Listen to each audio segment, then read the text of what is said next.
It is Monday, April 20th, 2026. This is another edition of Baseball Today. It's presented to you by T-Mobile. That is my man, Trevor Plouffe. I am Chris Rose, producer Dan along for the ride as well. It's good to have you back. How'd you hit him with Mr. Stafford? Well, well enough to win the whole dang thing, Chris. I don't even know if I told you that. You are no way. You won the whole thing? Yeah, Bel Air member guest champions right here. Me and my guy 9. Yeah. That's a big deal, dude. I know it was a big deal. It was honestly one of the cooler things I've done because I haven't ever really played competitive golf. I've never done a member guest. So it was great. It's like hundreds of people watching you like make putts and during the playoffs. It was cool. So cool. All right, hold on.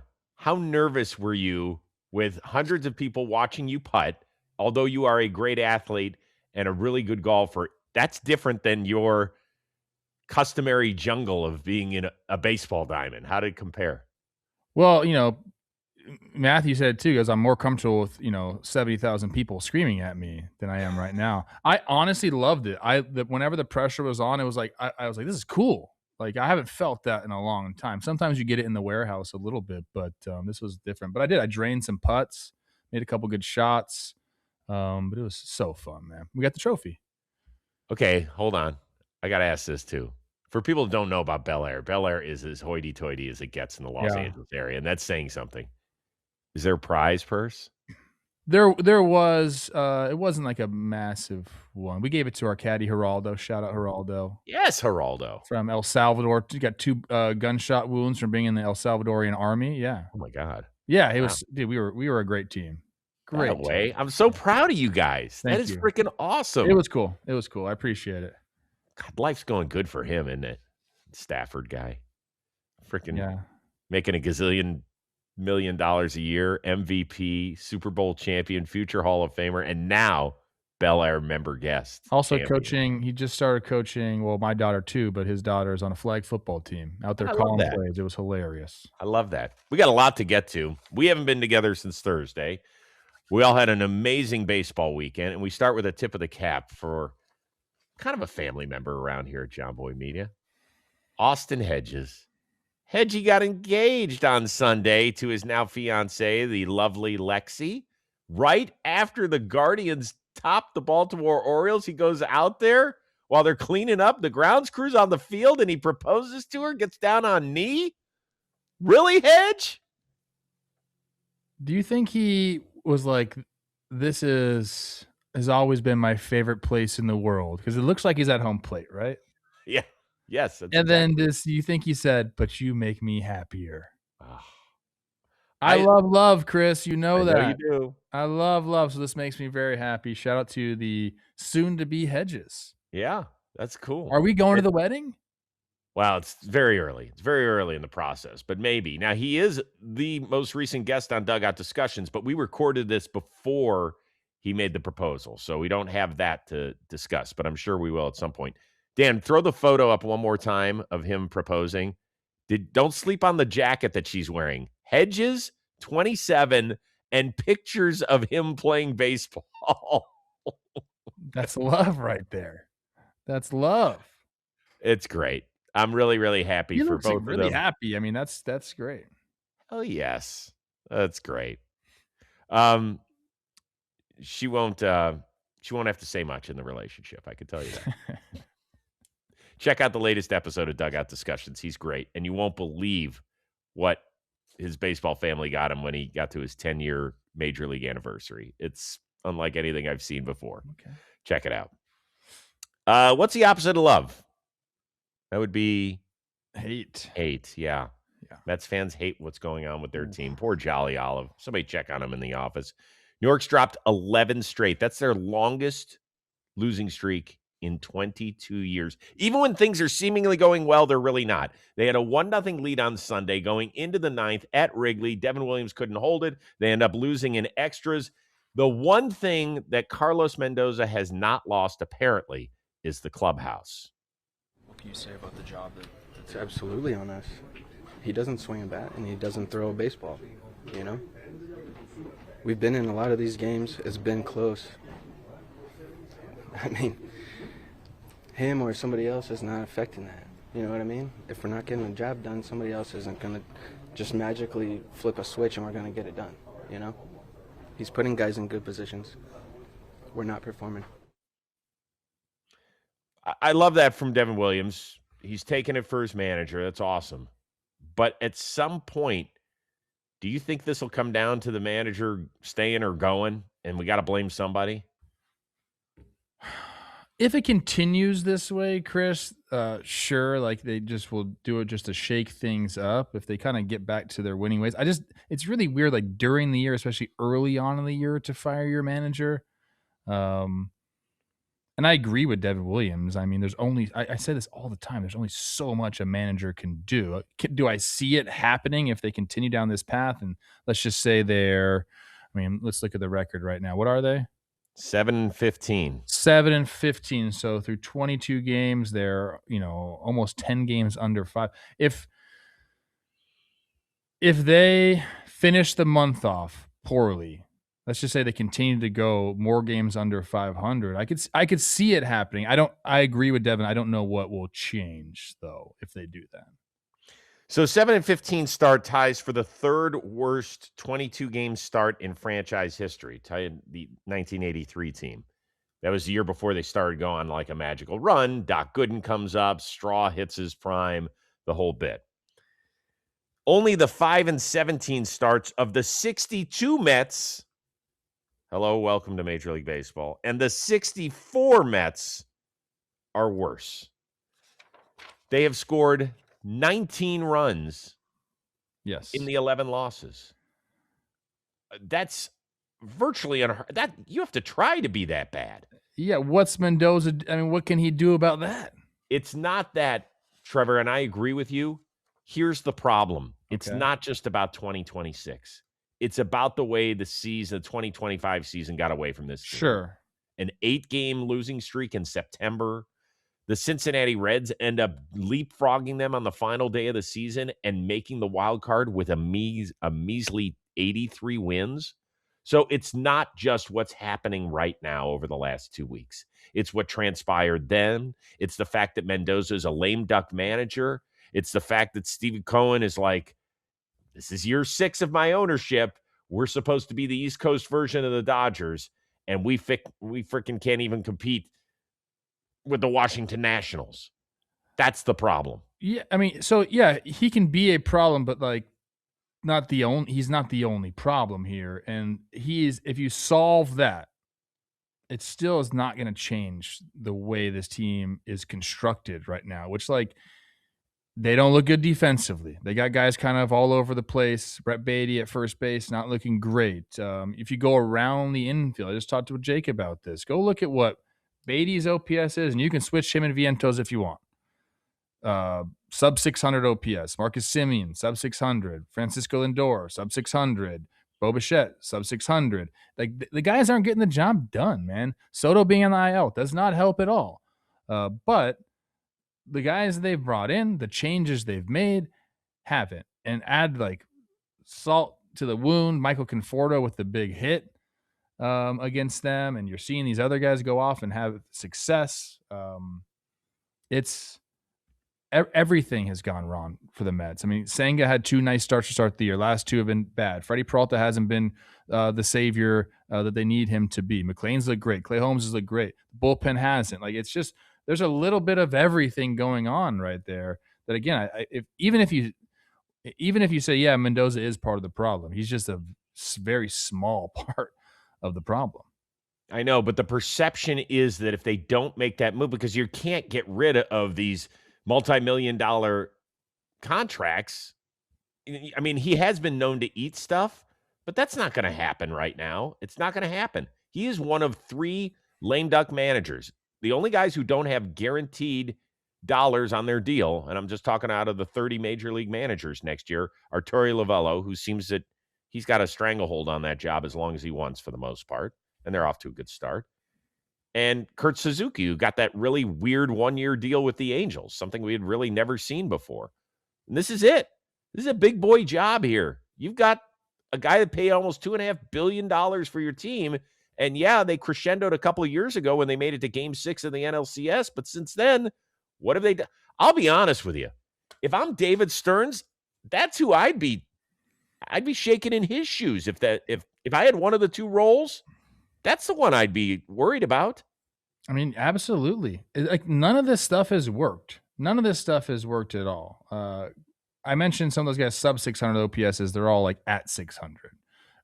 It's just, again, it looks like people are out of position. You can't have that shaky of a defense and continue to go through the year. That's just not the way baseball's being played right now. You got to be tight that way, unless you're going to freaking rake, which they obviously haven't. You read the stat. They have not been hitting well enough to play sloppy defense. So like, when that happens, everything kind of, you just start to see the flaws. You see the cracks. And right now, like, the foundation of that team is flawed. It truly is. And I'm a little bit shocked by it. I thought that shakeup, the offseason, bringing new people in, I thought it was going to spark something. I think it's like gone the opposite way. Totally. They took a big risk. Stearns took a big risk letting the all-time home run leader in franchise history leave, letting the guy who was longest tenured Met go. They brought in some new faces. It just has not worked. I saw them in person. I did some content with them last Tuesday, I think it was, and they seem to be in decent mood. Now, it's a week later here, and the losing streak has reached 11 games, but so things can change in a week. I hope it gets okay. Well, I don't know. Mets fans got to let us know what to do. Don't give me the reason. Don't give me the comment. Get rid of everybody. That's not helpful. Give me some thoughtful stuff here. Whether it starts with the manager, because at least then it seems like ownership cares as much as the fans do.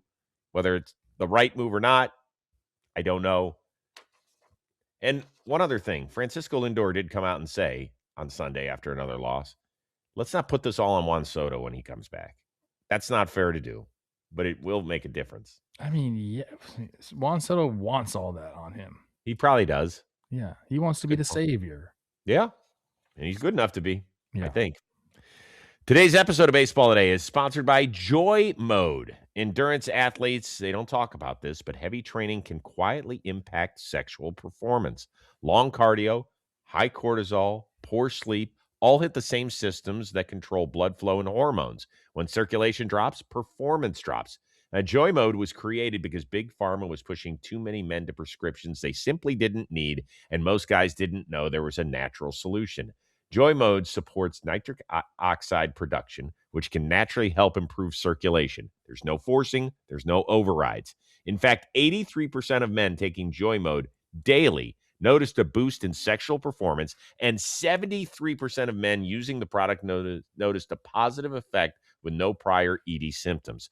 All you have to do, tear it open, mix it with 6 to 8 ounces of water like an electrolyte package. You're good to go. If you want to support sexual performance the same way you support training and recovery, naturally and intelligently, Joy Mode has a deal for our listeners. All you have to do, go to tryjoymode.com/today, or you enter today at checkout for 20% off. Joy Mode, the pre-work for your blood flow. All right. Mets, here's some good news, Mets. As I'm wearing your spring training hat, you got company in Troublesville in the National League East. That's right. The Braves swept the Phillies in the city of not so much brotherly love this weekend. Schwarber punches it to right field. Acuna on the move. He reaches up and hauls it in. What a play. What an athlete. Good. To end the game. A lot of frustration, you know. We're disappointed. We're frustrated. I know they're trying hard, sometimes trying too hard. I mean, that's what you got to do as a professional. You got to take the emotion out of it. And this isn't football. It's not hockey, where emotion can help you. In this sport, over emotion can often hurt you. You got to take it out of it. Is that good enough? I mean, I don't mind the sentiment there. I think over 162, I agree with him. I think there are spurts that you got to change something, and you do need some emotion, and maybe you need somebody like a Drew Gilbert to come up and shadow box Rob Thompson right now in the dugout. I don't know. Something's got to change there. They are a little bit older of a team. And in times like that, I feel like there does, like, you need that spark. But they just haven't looked good. I mean, outside of Chris Sanchez, I mean, the pitching staff has been bad. Now you got Yohan Duran on the IL, which does not bode well for them because, like, that's a strong part of their bullpen that will be missing for them. The offense has not really clicked. Like, Harper's been okay. Schwarber's done his thing. The guys surrounding him up and down the lineup really haven't gotten the job done. I mean, Alec Baum in his walk year right now, 407 OPS. He's slugging 194, Chris. So it doesn't look like good baseball right now in Philadelphia. And I don't want to put the age card on them, but it seems a little lethargic, right? There's a fine line between veteran and old. We say it all the time around here. And there's a lot of dudes that are highly paid that are already in their 30s and in some cases closer to mid-30s than 31. And there are a lot of people. First of all, the outfield, it was a huge question mark going into the season. And, Adolis Garcia, they were like, okay, well, we paid him 1 year and $10 million. And it's been like the last 2 years in Texas. It hasn't done anything. Stott has not played well. You talked about Bohm being miserable. JT Realmuto has actually done a nice job, I think, so far this year. I mean, he's exactly what you wanted when you brought him back. Solid behind the dish, leading a pitching staff to the best of his ability and contributing somewhat with the stick as well. But, I think it goes back to Topper because right now the phone lights are lighting up in Philadelphia and they're not talking about a prospective A.J. Brown deal to New England, which sounds like it's going to happen, by the way. They want to know, why doesn't this team that has so much emotion and so much leaders, why does our manager sit there and say, well, we can't do this, we can't do that? That shit does not fly in that city. It does not. I think he walked himself into that. I don't think he meant that. I think he just said, yeah, they're trying hard, sometimes too hard, and then he just kind of went into that. I don't think like he's sitting around saying like, guys, we need to try less. That's like, I don't think that's what's going on. I think he just like walked into that, like, and that wasn't exactly where he was trying to go. I'm assuming. Do you know what I mean? I guess, but the excuse of, well, look at the back of the baseball card. Can I just tell you that saying, even though I agree with it, I think it rubs a lot of baseball fans the wrong way because the explanation that is given to us is, let's just wait. It'll turn. And you know what? It does sometimes. It does a lot of the time because over a 6-month season, things can go terribly wrong for 2 weeks. And they can go amazingly well for 5. And all of a sudden, those 5 severely outweigh the 2 that are terrible. But when you're in the midst, like the Phillies and the Mets are, of this cesspool, it's hard to think rationally. So it's like we want somebody throwing chairs. We want somebody pissed off. We want them caring as much as we do. And that response doesn't make it sound like it. Yeah, but, the baseball season is so fascinating because I believe in that, like, steady course through 162 gets the job done. I mean, this is a team in 2023 won 90 games, 2024 95, last year 96. Right? And it's essentially the same team, couple new faces here and there. Luzardo has not been Ranger Suarez so far. If we're being honest, he's had a tough go around. I believe he leads the NL in runs given up, but I'm more apt to giving this team some leeway than I am the Mets, say, who have not proved it over the last 3 years that they can continue to hold on to a lead or put up 90-win seasons. So I'll give the Phillies more credit there. Like, hey, they'll figure it out. They'll get the job done because they've done it. Interesting. Okay. That's a good question for people to answer. How much leeway are you willing to give a team like the Phillies as compared to the Mets? Because let's be honest, the Phillies, ever since their 2022 World Series appearance, have taken a step back every season, right? In 23, they had the lead against... In the playoffs. In the playoffs, yes. They haven't completely whiffed. They haven't... I mean, they've been a part of the playoff narrative each of these years, but they have taken a step back. They got beat up by the Mets a couple of years ago. They got... who got them last year?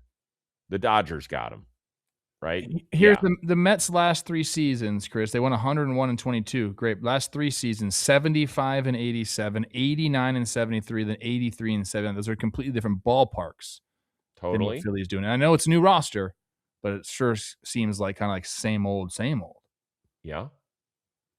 I think if you were to ask most Philly fans, I don't think they're super excited about this team. No, but that's they were booing and they have every right to boo, and that's fine. That's not in their nature to say like, let's give these guys some time. Some grace. Yeah, that's not what they do. Yeah, but That's fine.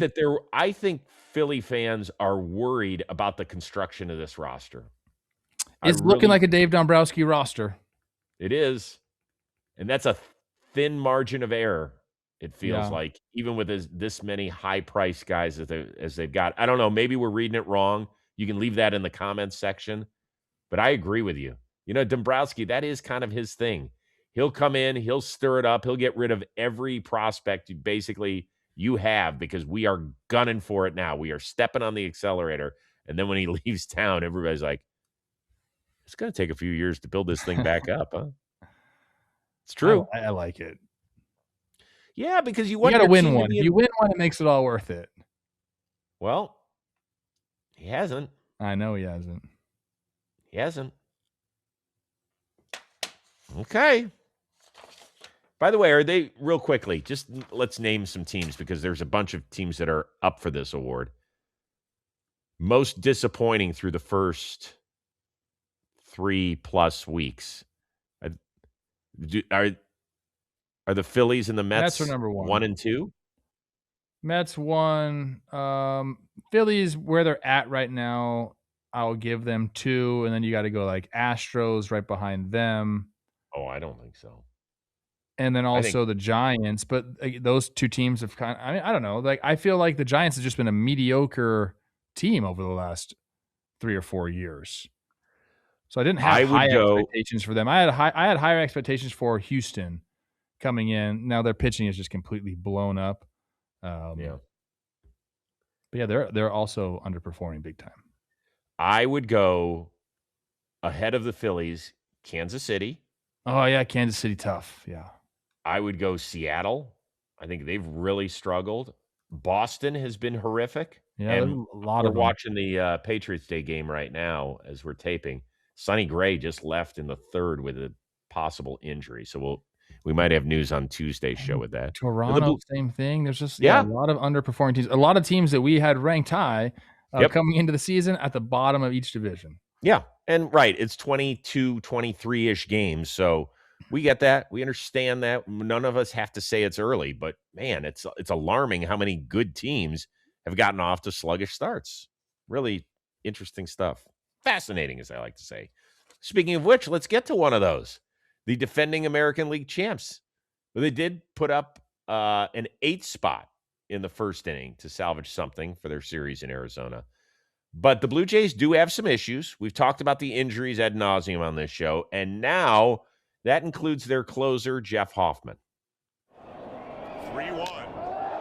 Fastball hit in the air, deep left field. Grand slam. There may be people that don't want to hear this, but I got a lot of trust and a lot of confidence in Jeff Hoffman, and I've said that for as long as he's been here. Is that just managerial speak and being a good guy in front of a microphone, or do you really believe that? I think it's manager speak. You got to say stuff like that, and you might even like half-hearted believe it. We saw Hoffman kind of turn it on in the playoffs last year until the last game. So maybe there's still like that in his mind. But even this year, he started the year out fine. And his last 2 appearances have not gone his way. Like, he's got the stuff to do it, but they also have like options in that bullpen. That's kind of like where I'm at with that. Like, you're saying it, but also there's other guys that are like, hey, I would really like to be in this role. If you're talking about like a Louis Varland, just seems like a natural closer. Mm-hmm. Yeah, he gave some long balls in the postseason, but he has the stuff to do it. Braden Fisher's had a really nice start to the year. I wouldn't put Tyler Rogers in the closer role, but can get you big outs kind of wherever you put him. So to answer your question, I think it is manager speak, but he probably believes it a little bit because Hoffman, like I said, two rough back-to-back outings will really put a damper on your numbers early on in the season. So I think he'll continue with the job, but I have a feeling that Schneider's kind of eyeing the rest of his bullpen, being like, okay, where could we got some options here for the late innings, high leverage stuff. Yeah, I mean, it wouldn't surprise me if in this series against the Angels, if they have a save situation that somebody else trots out of that bullpen. Not going to surprise me one bit. And, he needs to, he needs to fix this. He needs to be willing to make a move. I know that it always seems like a panic move because we don't notice when a guy gets shifted from the 7th inning to the 6th inning. But we sure as hell notice when there's a new guy out there trying to get the last 3 outs of a game and how important it is and how you have to answer questions. But Jeff Hoffman, until he gets a chance to fix this, is always going to be known as the guy who threw a slider to Miguel Rojas with 2 outs to go in the World Series. And he's not going to be able to shake that in Toronto. And so that's going to be the image. And so if he's not perfect, he is not going to have the leeway that most guys get. And that's just sorry, dude. When you get into that role and you have a chance to clinch the World Series for it and you don't, and you give up a home run to a number 9 hitter, I don't know what to say. I don't know what to say. Like, he's hanging by a thread in this job. Okay. I mean, I could see it. I could definitely see them making a change. There's no doubt about it. I think that, eventually, if we were really talking about the Blue Jays and what I forecast for them the rest of the season, we might see 3 or 4 different guys with saves under their belt for them by the end of the year. And right now, I'm looking at their numbers. They only have 2 saves because they really haven't been able to get the job done. They haven't won a lot of games. Okay. God, it's been a tough go for them with all of those injuries so far. Yeah, a lot of injuries for them. A lot of injuries. Chance to see them up close. I'm going out to Anaheim on Tuesday to do some stuff, I think. So I saw them last year in Anaheim, and they were not off to a great start at that point, and then it clicked. I'm not saying it was my visit that necessarily inspired them, but I have been known to do that. Either it's with my words, like the Mets in 2024 when I pronounced them DOA on May 29th, or when I saw the Blue Jays last year. But if you'd like to hire me to visit a certain team or talk poorly about them, I am available. Okay. I just want to let you know. Always available for you. All right. After we got off the air on Friday, we learned about the tragic passing of Angels legend Garret Anderson. And he passed away Thursday night at the age of 53 because of a heart attack. And so when we got done with the show on Friday and I saw his name trending, I was, you always hope, my gosh, what is going on? And you find out. And it's just one of those moments that just gut punches you. I don't know, because you are also a Southern California guy, just like he is. He grew up in the San Fernando Valley area of Los Angeles. Did you know GA at all? I didn't know him personally. I knew of him. Yeah, he went to Kennedy High, which is in, Granada Hills. We used to go to the batting cage that was right behind the field at Kennedy. So you kind of like knew all the guys that came out of there. Again, didn't know him personally, but obviously followed his career. He's on the Angels every single year except the last year, I believe. He ended up with the Dodgers, I think. Yeah, he played Braves, Dodgers to finish up his 17-year career, but he is in the Angels Hall of Fame. Okay, he is the guy who played the most games. He's got the most hits in franchise history. He's got the most ribs in franchise history. He's got the most doubles in franchise history. And as a guy who, we're talking about right around my age, saw his entire career and how, like, there are certain swings, and we say this about a lot of left-handed swings, but there are certain swings that play. And he just was one of those guys who, when your team would face him, you're like, oh my gosh, how are we going to get this guy out? He had 296 in his career, and he was just fluid, smooth, quiet, and just an awesome at-bat. Yeah, the swing is incredible. I always, like, in my mind, I have him in like those kind of like silly Angels uniforms with the A with the wings. Like that's what I imagine him. But when I think about him playing, it is the swing, sweet lefty swing there. And, you know, the guy's got a World Series under his belt. He's 3-time All-Stars. He won the Home Run Derby. Yeah. Which is All-Star MVP, like Yeah. big moment guy. Yeah, I think he won both on the south side of Chicago. I want to say 2003. It's amazing that he won the home run derby because there's not one moment you think of with him for the most part of being a home run hitter because he was just a hitter.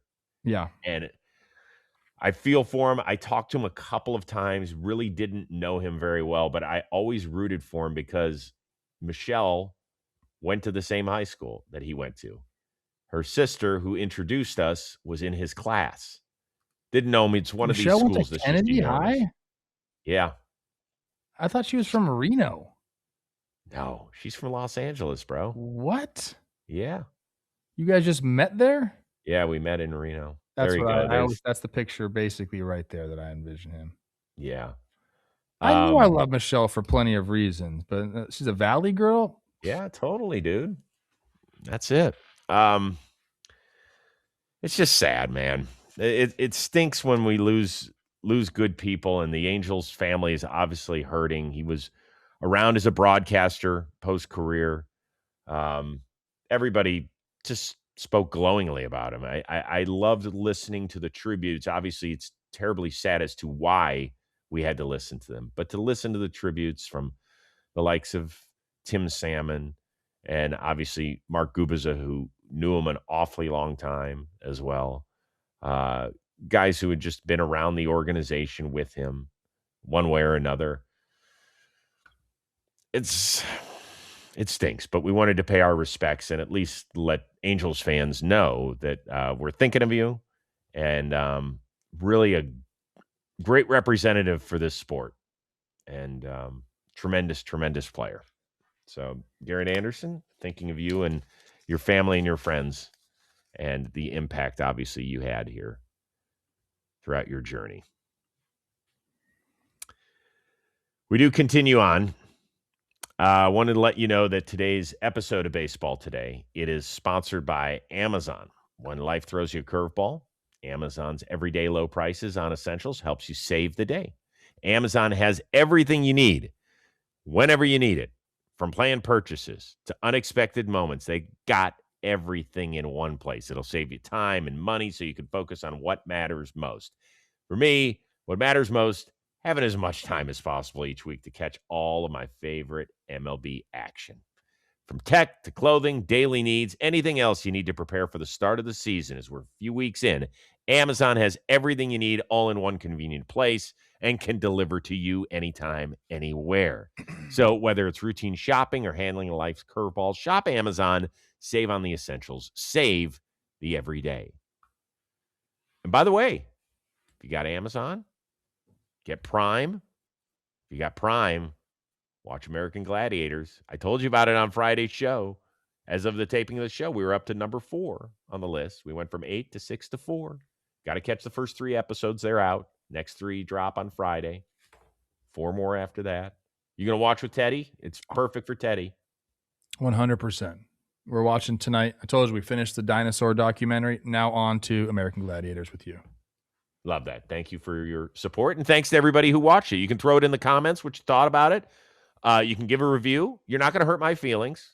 For goodness sakes, people have said all sorts of stuff in the comments. But I hope you appreciated it. And I hope, even better yet, that when you hear my play-by-play call on American Gladiators, you're like, I've heard that stuff in the warehouse.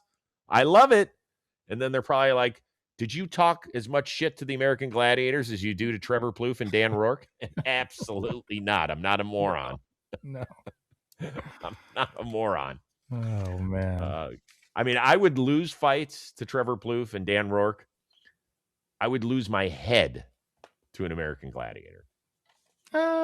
Okay. No, not okay. I think me and the Gladiators would be a fair fight.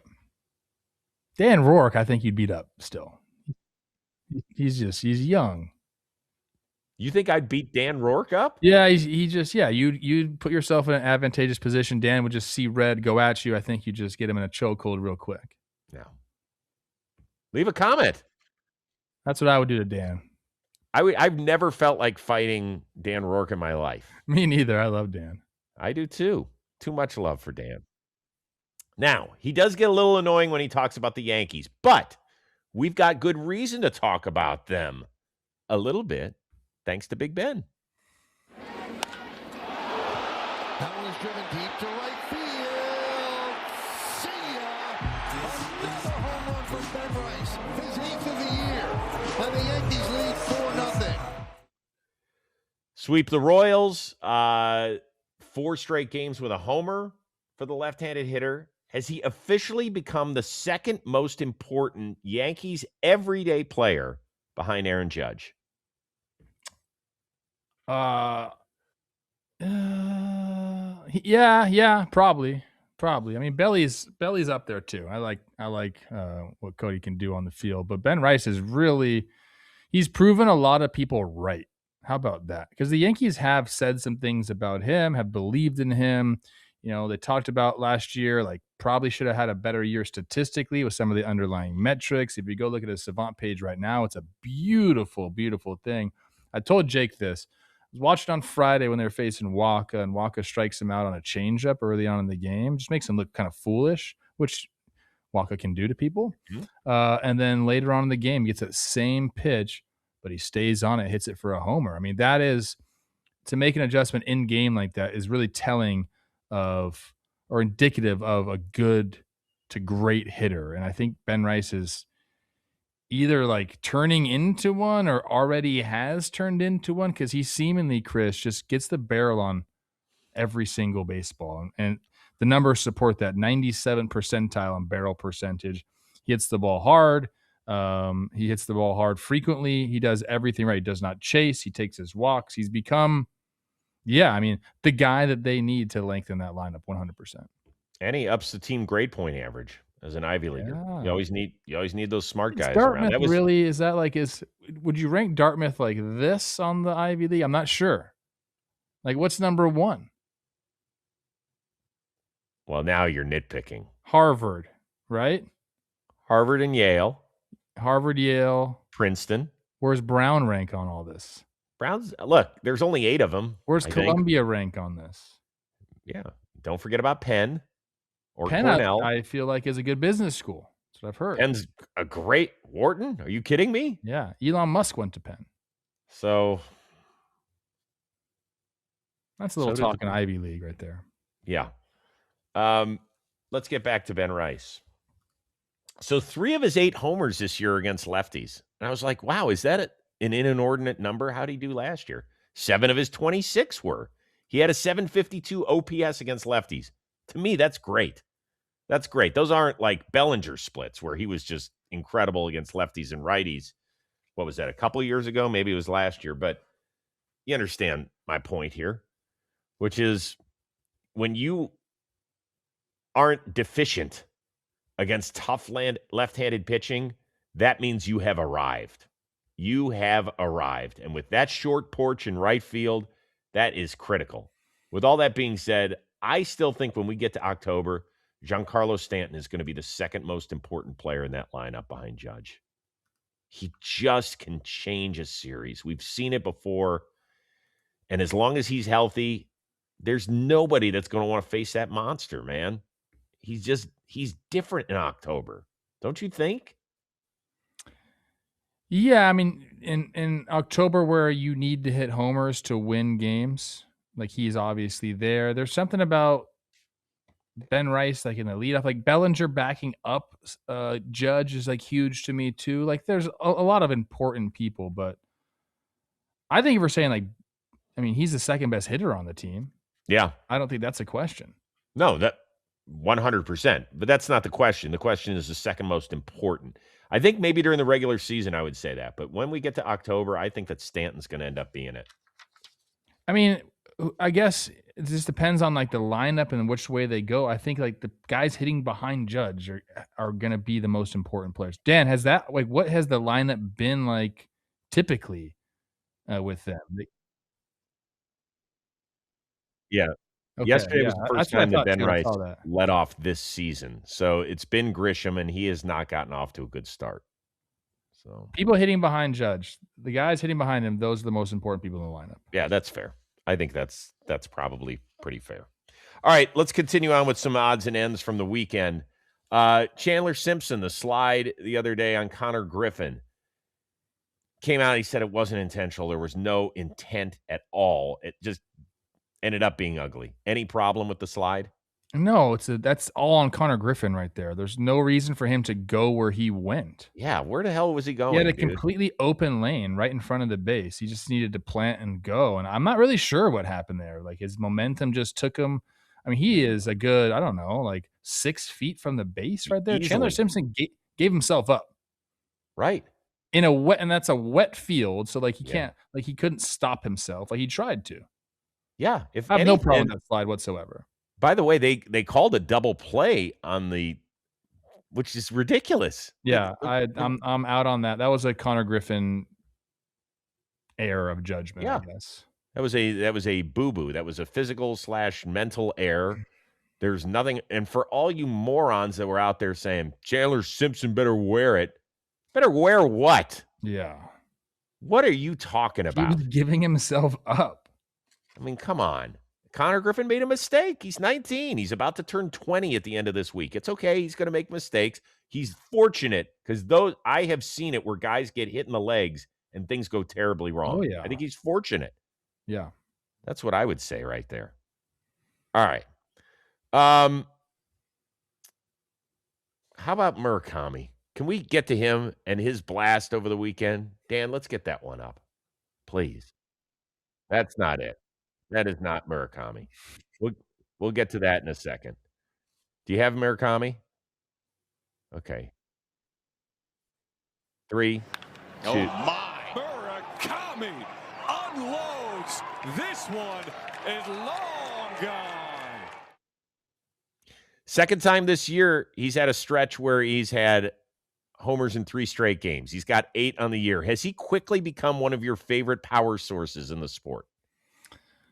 Yeah, just because of, I think the swing is a beautiful swing, and he does have he has the body manipulation power thing going on, man. Some guys just have that where like when they make contact and they put the ball in the air, it's gone. A handful of guys throughout the sport you would know. I mean, Shohei is one of them. Aaron Judge is one of them. Just guys that really can use their body. Like, it doesn't look like a vicious swing, I guess is what I'm trying to say. Like Junior Caminero is a vicious swing. Like looks like he's coming out of his shoes when he swings. Murakami doesn't look that way. It's still pretty, but the body manipulation puts all of his energy from his backside into the ball. And it's a really, that's like real deal pop. Like any part of the ballpark, any field, not going to hold him. He went over the batter's eye out there in Sacramento. Then that one we showed was a little hanging breaking ball. But the stat that you read is wild because we're 22 games into the season and he's already had 2 different instances of 3 homer, like back-to-back games of homers. It's pretty cool. Yeah. He has become the true definition of a power hitter, but he's got a really good eye too, right? And that's kind of the way he rolled in Japan, a 386 career on-base percentage, which is great. Here's some amazing stuff for him. 8 homers, 7 singles, no other extra base hits. No, he's a 3 true outcome guy right now. And like people, that's not great for a baseball fan. Like nobody likes watching that essentially, but his homers are pretty. That's what I'm saying is that he's not the guy I'm going to be glued to every day at all. He's the guy though. If I'm flipping through and I see that he's up, I'm going to watch him because I could see the ball go a gazillion feet. And by the way, he is walking so far. Yeah. Only Kurtz and Trout have more walks. I'm looking right now. I mean, of his plate appearances or at bats, let's call them at bats. We'll just forget the walks. 72 at bats, 31 strikeouts, 8 homers. So that's 39 right there. 39 of his 72 plate appearances have ended either in a homer or a strikeout. All right. Oh my! And then how many walks? He's got 20 walks, right? 20 walks, yeah. Okay, so he's got 92 plate appearances, and so 59 of them are either walk, strikeout, or home run. Of 93 plate appearances, yeah. That's pretty That's the amazing. sac fly too. Yeah, the walk rate, MLB average 9.8%. He's 21.5%. The strikeout rate, MLB average 22.5%. He's 33.5%. Oh man, it makes it fun. I'm in. We talk about the Giants on Friday's show and what they have to do and whether or not that skirmish against the Reds would propel them. I said winning damn games against the National would help them out. Well, they did win 2 or 3. They lost on Sunday. Drew Gilbert was back, Captain Energy in the dugout, and he and his old college skipper Tony Vitello had this little exchange. Thumbs up or thumbs down? You're shaking your head. Why? I like it. I like it. This is great. This is just good old clubhouse fun right here. And, Vitello, look, I'm giving him a chance here. He's got the guys fired up. I think Gilbert's a big part of that. The energy thing is real, man. It truly is. Day in and day out, you need a guy to bring the spark, and you can make guys laugh. And he had a homer in the series as well. So, doing it on the field. But I like that. I'm not mad at that. I'm not like an old school hater, Chris. No. I'm not saying Gilbert. You don't see a lot of managers do it in response. That's what I'm saying. Oh, I think you'd be surprised. I think Tito messes around with people. Your guy. A little bit. He's, Tito's almost 70 now. He doesn't do too much of that anymore. Yeah. But I love it. Vitello said, I got to be who I am. And I think that's who he is. And cool. Be who you are, man. I hope it changes for him. I like him. I want to talk to him when I see him in person. The Giants still like. Yeah. What do you make of that? They're not very good, man. They're not. They have good players, but they're not good. Decent players. Yeah, I guess. I don't know, man. Rafael Devers, somebody stop hitting the snooze on his season. I'd like to see him get going. Yeah. Yep. Jake Mangum. Jake. Awesome. Yep. Really, really cool stuff. What a toss, by the way, and what a catch. The brother-sister dynamic here is the hug. I don't know what to say. If that doesn't make your heart full, seeing those two embrace afterward, shame on you, right? I always say this. This is beautiful, by the way. If you're a player in the big leagues, just throw some more balls into the stands. I mean, it could just change somebody's year, man. Like, she's never going to forget that. And Jake's mom put something out on social media, how proud she was of her boy. You're right. Mama, you should be proud. It was great. Great to see. We got an incredible moment. He did an on-field interview, I think, about it afterward. Certainly did some stuff in the clubhouse afterward about it. Met him last year. Nice kid. Really nice kid. And so doing good things and creating moments. Speaking of moments, your Twins game was fun over the weekend against the Reds. In part because of what we saw in the crowd, right? There were a bunch of guys who were dressed in suits, like legit suits and ties, looked nice. And so your girl had to go up and talk to him. I accidentally sent tickets to everyone, including him, and so he texted us back as he's at his rehearsal saying, I didn't know you're going to the Twins game. Please make it on time. So they're nervous we're going to be late. Yeah. Well, so that was my other question. What is the drop-dead time? Like, we got to get out of here, get to the wedding in time. How are we doing on time? The wedding's over in St. Paul, so just a hop, skip, and a jump. It's at 4:30. We might have to freshen up a little bit, but as long as we don't get extras, Audra, I think we're fine. By the way, that dude is the one in the bunch that you want to hang out with because he seemed hilarious. Now, they ended up making it to Steve and Anna's wedding. Here's the photo. I know. I'm good. shaking I like my head. it. What do you got? I like it a lot. Were these guys groomsmen? Well, so here's the deal. That's the first thing Michelle asked. She goes, I'd have no problem with it as long as one of them wasn't a groomsman. Now, I'm looking at the bow tie of the groom, and it is the same color as one of the guys in the suits. So I do wonder See? Yeah, you never know. Like, people go so many different ways for their wedding. Not everyone will wear the same thing, so maybe none of these guys are part of it. Yeah. Because I feel like if can't you're a imagine. groom and you're there, like, you can't do that to your boy. No. There's no way these guys are groomsmen. No way. That's my No. final answer. Yeah, I don't think any of them. It's just the one guy because of the outfit that I was a little worried about. And also, like, at least for my wedding, like, I wouldn't even have known if somebody didn't come to my wedding. It's Oh, just yeah. It's, so much stuff going on. You're like, all right, guys, you didn't come. Like, all right, it's no big deal. I'm not mad at you. here's the deal. Wedding advice, if you're attending a wedding, show up at least 15 minutes early. Get yourself a seat and sit down. Michelle's walking down the aisle. Her cousin literally walks right past her. Oh my gosh. That was a dick move. Past Not her? happy. Yes. Like, you couldn't go on, like, the outside of the aisles or something? I'm like, what are we doing, dude? Is this cousin out? Like, did we excommunicate this guy or what? Beat it, pal. See you later, bro. DFA'd. I'm out on him already. I don't even know him. Quickly DFA'd. That was some BS as far as I'm concerned. Not good. Yep. All right.